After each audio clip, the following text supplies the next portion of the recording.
When CEO Amelia Langford pointed at the hairline crack along the private jet's fuselage and coldly ordered, "Tape it and fly," the hangar went silent.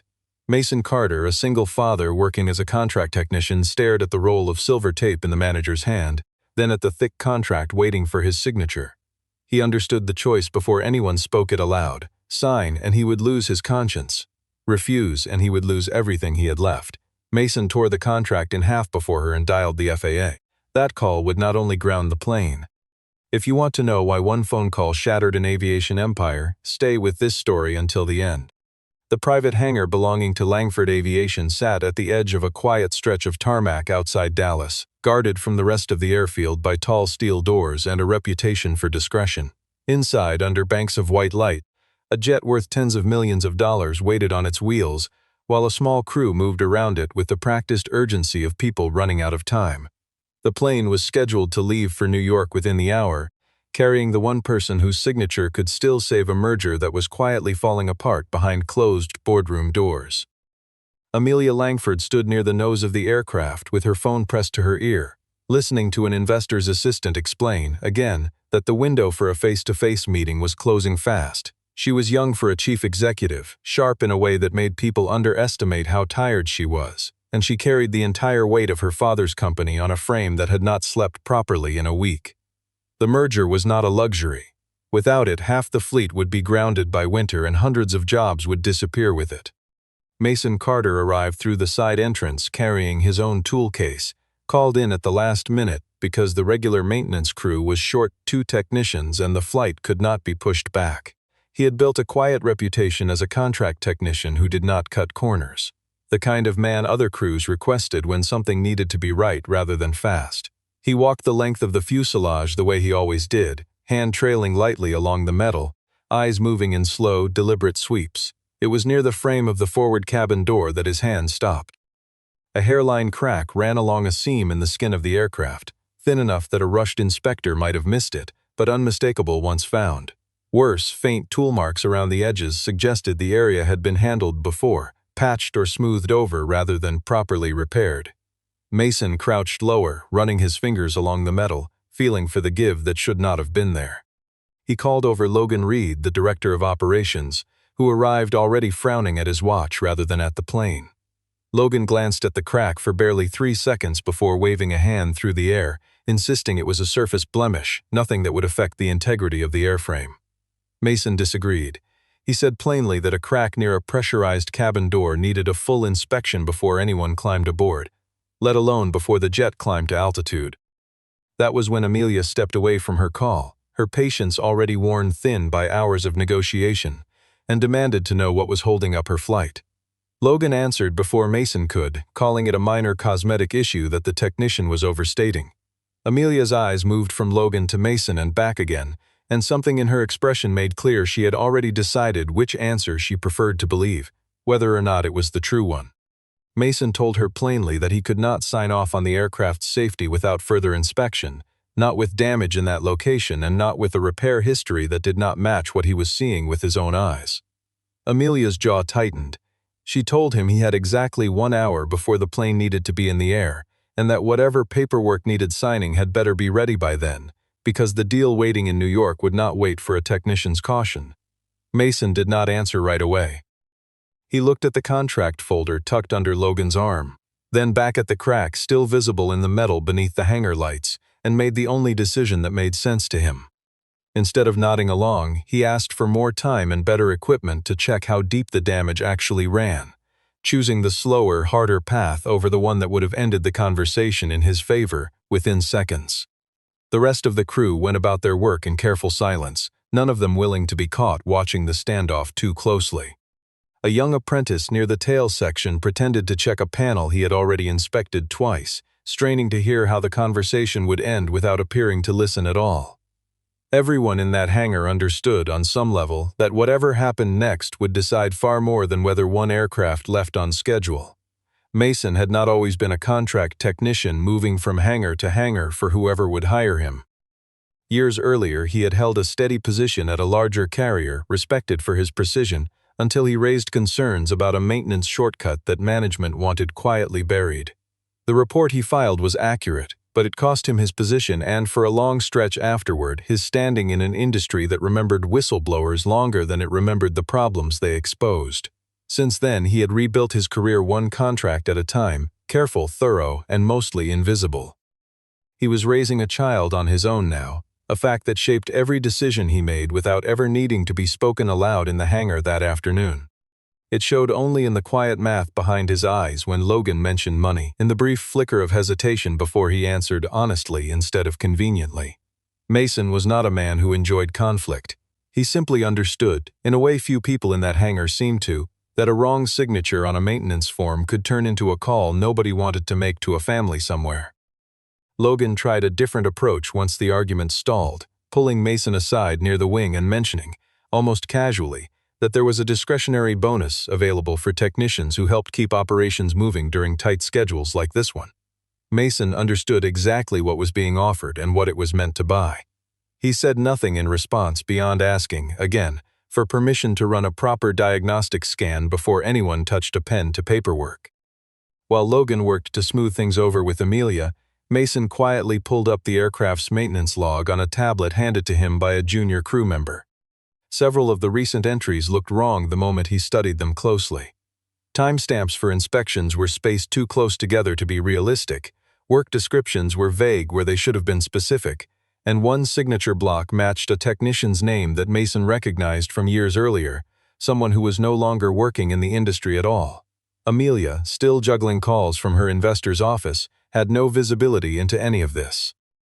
To her, the man standing at the nose of her aircraft was simply an obstacle between her and a boardroom in New York, a hired hand whose job was maintenance, not judgment calls about her merger. She reminded him not unkindly but firmly that his contract carried a penalty clause for delays that could not be justified by documented mechanical failure. Mason asked once more if the company would authorize a specialized inspection tool that could measure the true depth of the crack rather than relying on a visual check alone.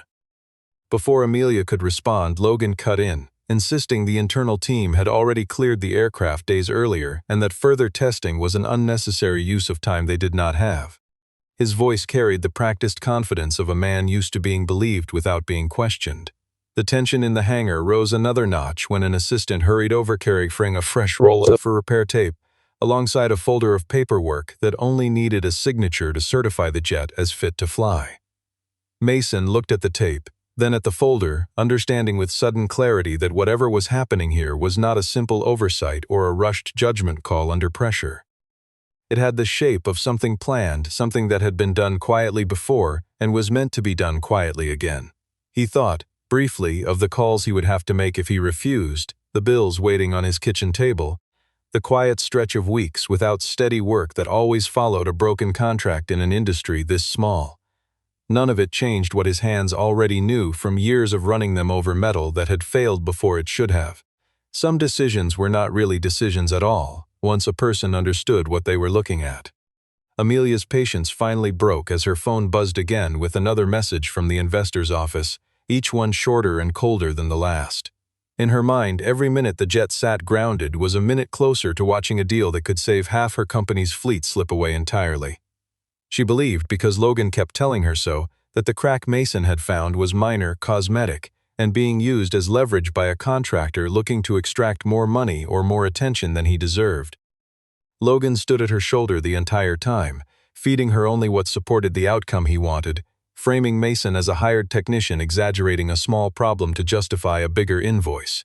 He knew exactly which words would land with a CEO running on no sleep and mounting panic, and he chose them carefully, repeating that the internal team had signed off days earlier and that further delay had nothing to do with safety.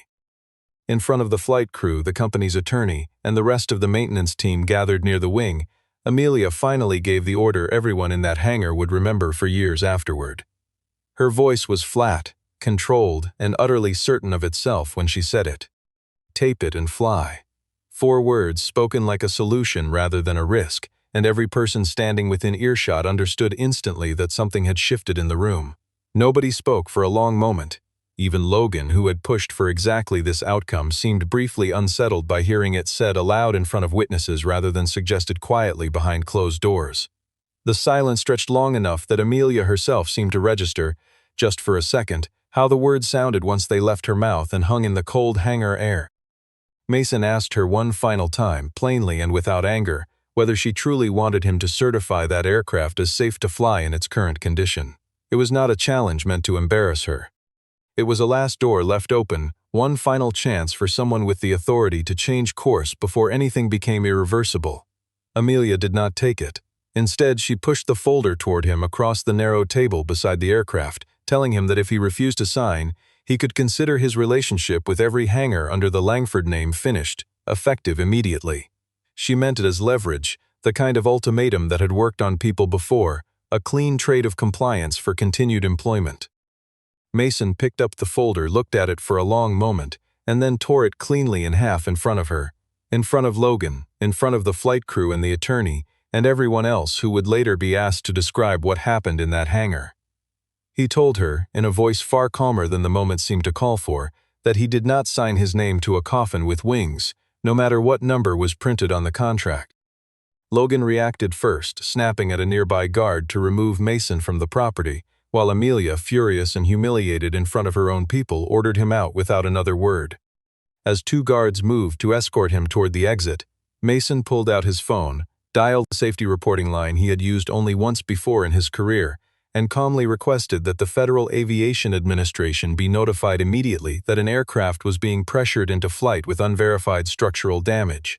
His voice did not shake as he spoke, even as the guards tightened their grip on his arms and the hangar doors loomed closer with every step. He gave the dispatcher his name without hesitation, understanding fully that whatever came next, a lawsuit, blacklisting, financial ruin, none of it would matter as much as the simple fact that he had refused to let a lie leave the ground with people's lives strapped inside it. Mason stood outside the main gate of the hangar, held loosely by a guard who seemed unsure whether he was actually supposed to detain a man calmly making a phone call rather than fleeing the scene of anything. He gave the dispatcher every detail he could think of, the aircraft's registration number, the exact location of the crack, the name of the company, and a clear description of the pressure he had been placed under to sign off on a flight he believed was unsafe. Inside the hangar, Amelia's first instinct was to treat the entire episode as an act of retaliation from a contractor angry about losing his position. That interpretation was convenient, and Logan did nothing to complicate it, urging her instead to move forward quickly with an internal sign-off so the jet could still make its window to New York before the situation grew any more complicated than it already was. David Brooks, the lead pilot scheduled to fly that afternoon, had overheard enough of the argument through the open cockpit door to feel a knot forming in his stomach that had nothing to do with turbulence. He had flown for the company for years and trusted its maintenance program without question. But something about the tone of the argument he had just witnessed made him hesitate before completing his own pre-flight checklist with his usual confidence. The call Mason placed did not disappear into a queue somewhere. Within a short time, the airport authority contacted the hangar directly, informing Langford Aviation that the flight was to remain grounded until an inspection could be completed and the relevant maintenance records reviewed. Amelia read the message twice before the reality of it fully landed, her anger at Mason curdling instantly into something closer to disbelief. Logan pushed harder now, insisting they still had options, that an internal certification signed by anyone with the proper credentials could satisfy the paperwork requirement, while the real inspection dragged on separately. Amelia, rattled and unwilling to lose the entire day, allowed herself to consider it for a moment longer than she should have, caught between the fear of losing her merger and the growing unease that something about this situation had already slipped outside her control.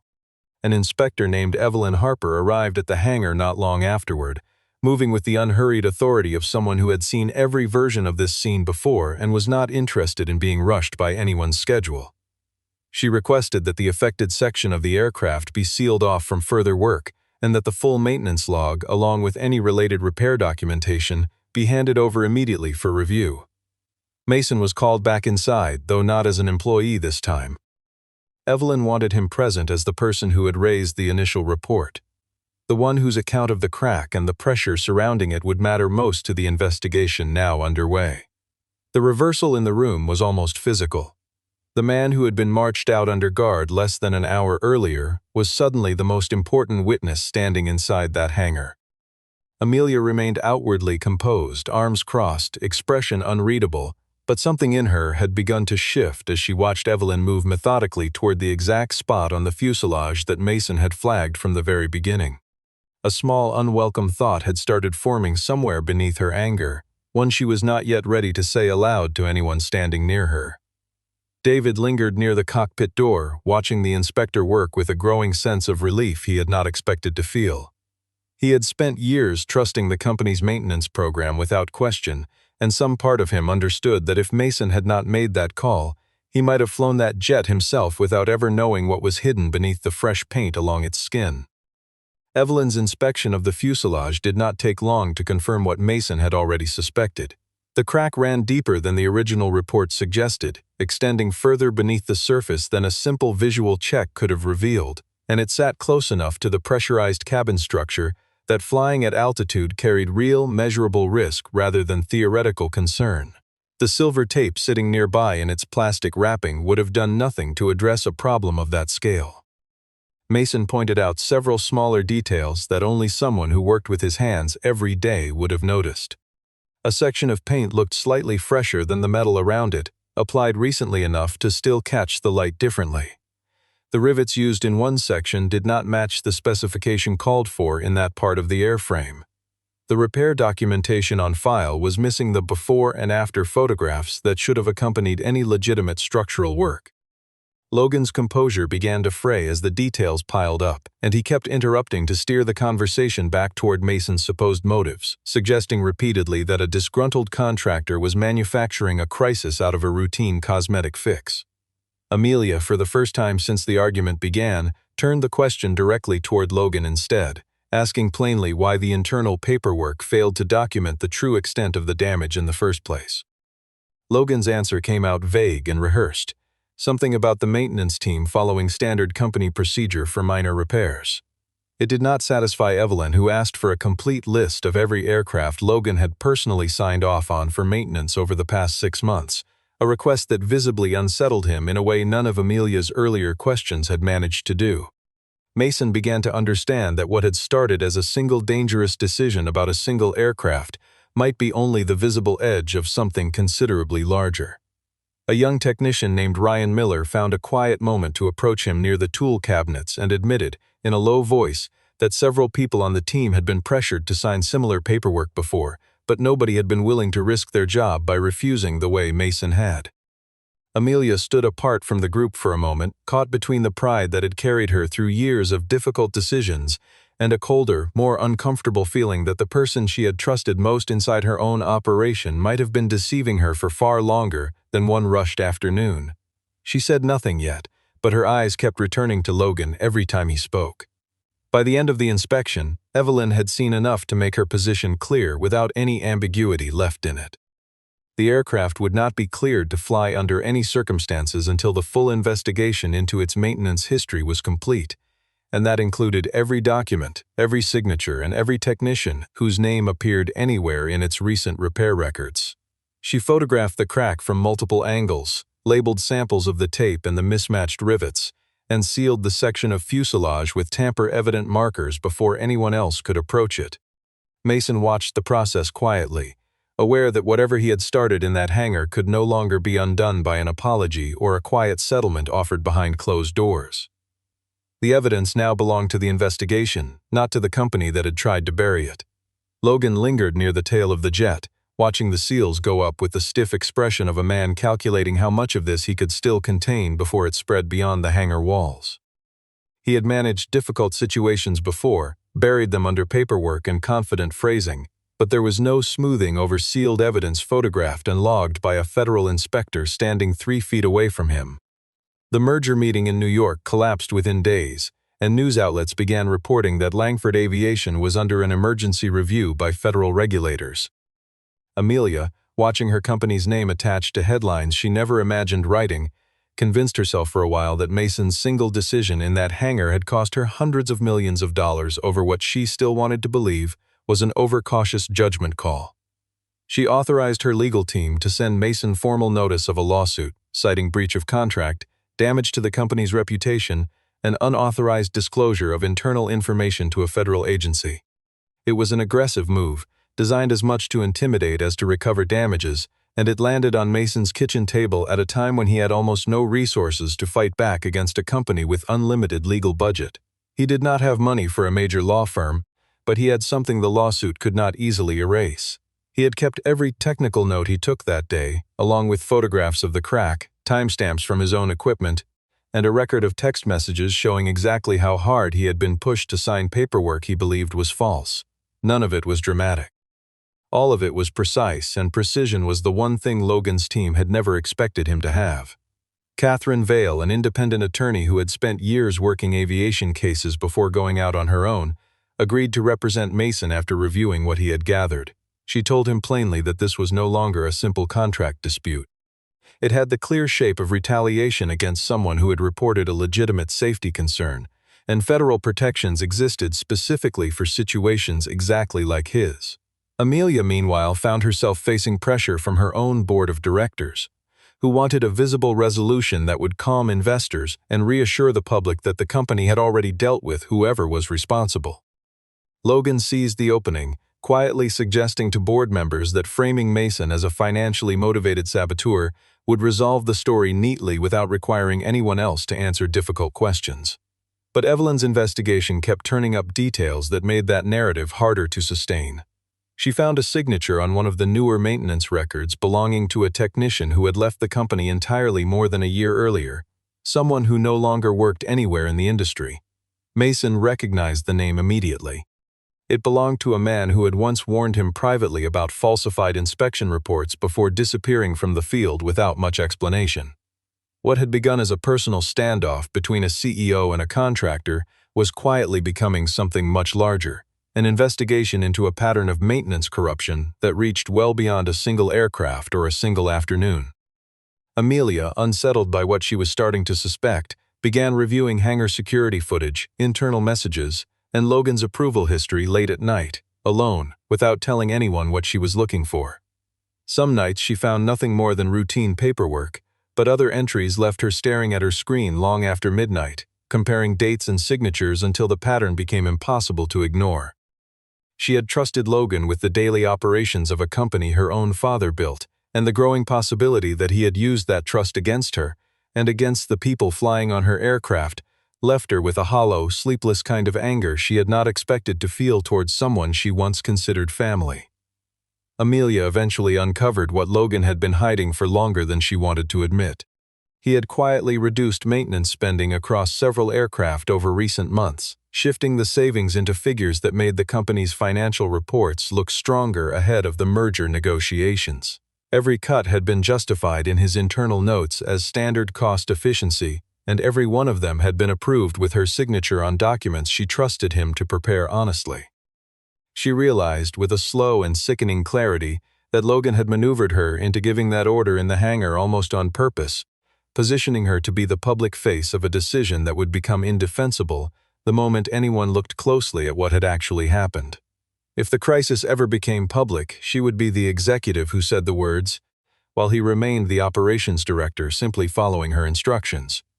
Evelyn shared a portion of the investigation's non-confidential findings with Mason directly, since his original report had opened the door to it. At least 3 other aircraft carried maintenance files with similarly incomplete inspection records, missing documentation, or repairs that appeared rushed in ways that matched the pattern found on the jet from that afternoon. It was no longer possible to describe the situation as an isolated mistake. The pattern went further than paperwork. A junior pilot who had once refused to fly an aircraft with unresolved mechanical concerns had been quietly reassigned to a far less desirable route. A technician who raised similar objections before Mason had eventually been pressured into resigning. An outside contractor who asked too many pointed questions had simply stopped receiving work orders from the company without explanation. Amelia understood finally that Mason had not sabotaged her company that afternoon in the hangar. He had stopped her from putting her own signature on a disaster that would have destroyed far more than a merger. The realization did not arrive as relief. It arrived as shame, sharp and immediate, at how easily she had been willing to sacrifice a stranger's judgment rather than question the man she had trusted for years. She went to find Mason herself, without her legal team, without Logan, without an assistant trailing behind her with a phone in hand. She found him at the small workshop he used between contracts, tools laid out with the same careful order he brought to everything else he touched. He did not soften the moment for her comfort. He told her the part that hurt him most was not losing the contract or the money attached to it, but watching her treat a human life as a line item to be managed. Amelia had no ready response to that, and for the first time in longer than she could remember, she found herself standing in a conversation she could not win through authority or leverage. She admitted, quietly and without excuses, that she had chosen to trust Logan over the man standing in front of a real aircraft with real damage, and that the mistake belonged entirely to her. Mason agreed to provide additional evidence for the investigation, but made clear he had no interest in returning to work for a company that only wanted to protect its reputation rather than the people who depended on it. Before she left the workshop, Amelia asked him one final question, almost hesitant in a way that did not match the woman who had given orders in that hangar weeks earlier. She wanted to know what would actually change his mind about an industry that had already cost him so much once before. Mason did not answer immediately. He simply told her that trust was rebuilt through action taken when nobody was watching, not through statements delivered when the cameras finally arrived. The Federal Aviation Administration convened a formal technical hearing with Amelia, Logan, Mason, Evelyn, attorney Catherine Vale, and a representative from the company's board of directors, all present in the same room. The atmosphere carried none of the informality of the hangar where this had all started. Every word spoken here would become part of a permanent record, and everyone in the room understood exactly how much weight that carried. Logan opened by trying to construct the same narrative he had leaned on from the beginning, describing Mason as a disgruntled contract technician who lacked the authority to make sweeping judgments about aircraft readiness and who did not understand the operational pressures involved in running a company at this scale. His tone was practiced, confident, the voice of a man who had talked his way out of difficult rooms many times before.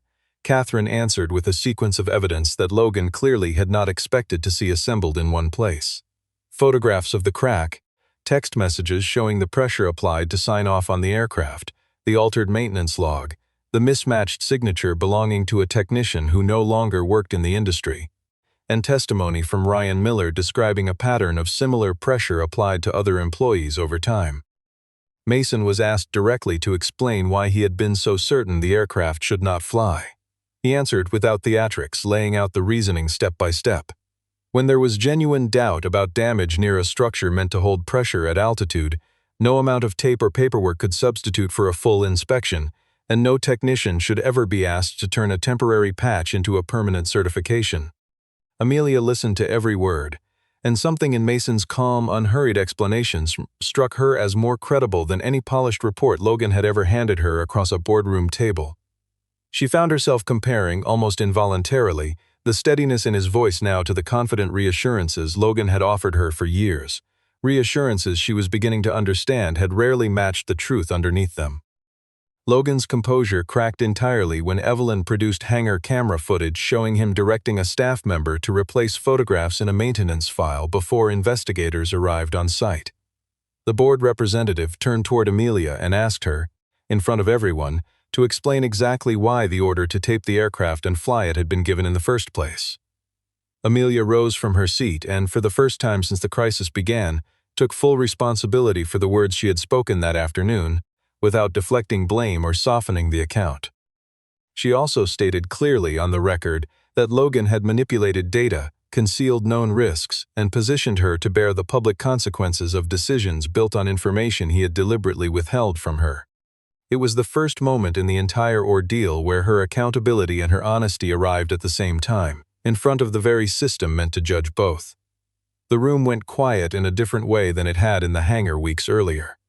This silence was not fear of an order being given. It was the sound of a company's leadership finally being separated in front of witnesses, one part choosing truth and the other still clinging to a story that no longer held together under scrutiny.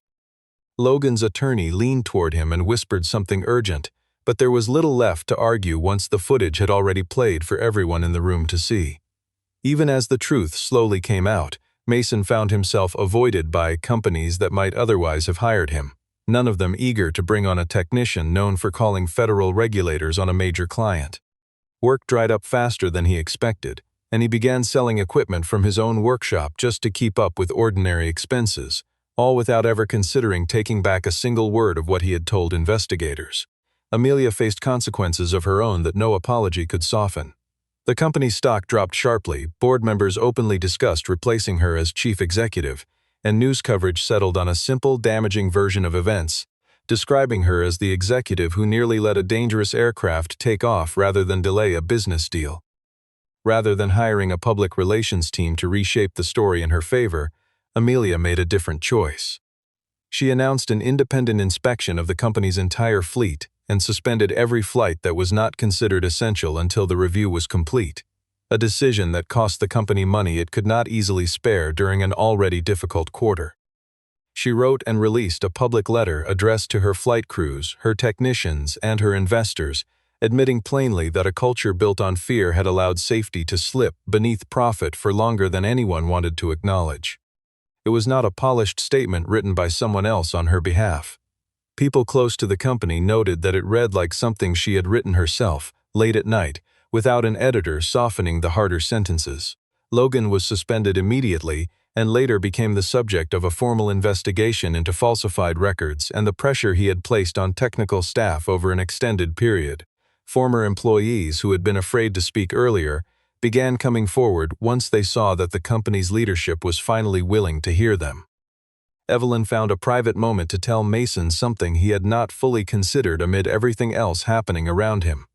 His single phone call had likely prevented a much larger chain of failures across several aircraft, not just the one grounded that afternoon in the hangar. It was a quiet acknowledgement, but it mattered more to him than any public recognition could have. Mason kept his distance from Amelia during this period, wary of becoming a symbol the company could use to polish its damaged image rather than someone whose concerns had actually been heard. Amelia understood, slowly and without resentment, that earning back any real respect from him would require repairing the entire system underneath her company, not simply repairing how she appeared to the outside world. Some nights she drove past his workshop without stopping, unsure whether showing up again would look like genuine change or simply another attempt to manage a difficult story. She had spent years learning how to win arguments, close deals, and steady a boardroom under pressure, but none of those skills told her how to rebuild trust with a man who had already watched her choose convenience over caution once before.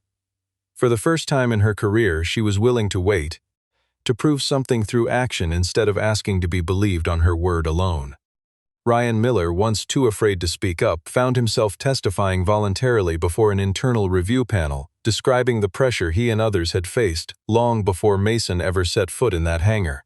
His account, once he finally trusted that someone would listen, added weight to an investigation that had already grown far beyond a single crack in a single aircraft.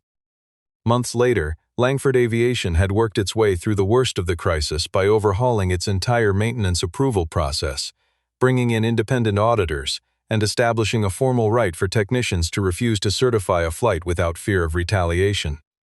It was a slower, more expensive way to run an airline, but it was the only version of the business Amelia was still willing to defend in front of her own board.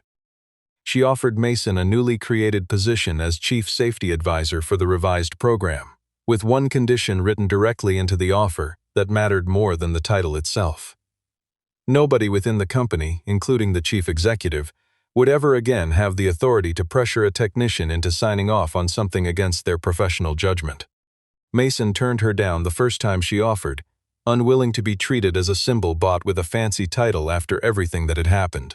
Amelia did not argue with him. Instead, she returned with a different kind of contract entirely, one that placed the authority to ground a flight squarely with the technical team rather than with her office or with anyone above them. Reading through the terms, Mason understood this was no longer an offer meant to buy his silence. It was a genuine opportunity to protect people who had never had a real voice inside that company before. He accepted, but only on the condition that Ryan Miller and the other technicians who had been quietly pushed out earlier be reinstated to their former positions with full back pay. At the internal announcement introducing the new safety program, Amelia deliberately stayed off the center of the stage, choosing instead to let Mason address the assembled flight crews and maintenance staff directly. He told them plainly that aircraft rarely fail because of a single crack. They fail because too many people along the way were too afraid to say the word no when it mattered most. Amelia watched him speak with a kind of respect that had nothing left of the executive looking down at a hired contractor. It had become something closer to one person who had made a serious mistake looking at another who had quietly kept her from making an even worse one. The distance between them had not fully closed, but it had changed shape into something honest. In the final scene, the same jet, now fully repaired and independently certified, sat ready on the tarmac for its first flight since the incident. Mason signed the certification himself, not because anyone pressured him to, but because this time, after every inspection and every correction, the aircraft actually was safe.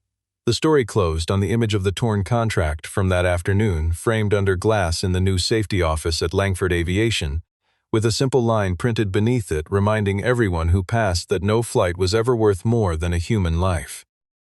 Visitors to that office often paused in front of the frame without knowing the full story behind it, but the people who worked there understood exactly what it meant every time they walked past. It was not a trophy celebrating a scandal survived. It was a quiet promise renewed every single day that the next person who found a crack in the metal would never again have to choose between speaking the truth and keeping their livelihood. Somewhere in every workplace, there is a moment when doing the safe thing costs more than doing the easy thing, and the difference between those two choices can decide whether someone comes home at the end of the day. Mason Carter lost a contract, a paycheck, and months of stability, but he never lost the one thing that mattered most to him, the certainty that he had told the truth when it counted. Amelia Langford lost a deal, a reputation, and a friend she trusted for years, but she gained something rarer than any merger could offer, a company finally built on honesty instead of fear. If this story reminded you why one honest voice can outweigh an entire empire of comfortable lies, carry that thought with you the next time silence feels like the easier choice.